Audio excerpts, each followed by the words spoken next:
direkt sağlık hizmetine erişimin, tıbbi hizmete erişimin sağlanması gerekiyor.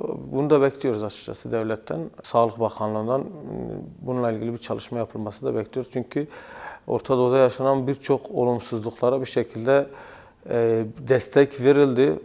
Bir şekilde sağlık hizmeti götürüldü. Sağlıksızlığı yaratan nedenleri ortadan kaldırılması için birçok girişimlerde bulundu. Kobani için de aynı şeyin yapılmasını bekliyoruz. Bakıma muhtaç insanlar oluyor, çocuklar oluyor. Devam eden hayatın bir sağlıkla beraber sağlıkla paralel bir şekilde devam etmesi gerektiği ve bunu olumsuz etkileyecek tıbbi nedenlerin de ortadan kaldırılması lazım.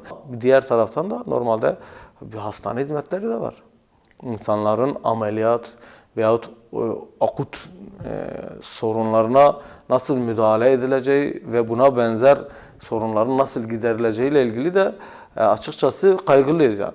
İlaçla desteklenmesi, tıbbi şekilde desteklenmesi yeterli olmayacaktır.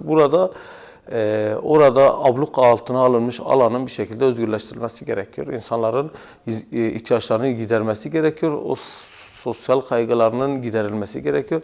Diğer taraftan bu kapatılma duygusu başlı başına bir sağlıksızlık doğuruyor. Sadece insanlar açısından değil, ekolojik açıdan da bu konu böyle.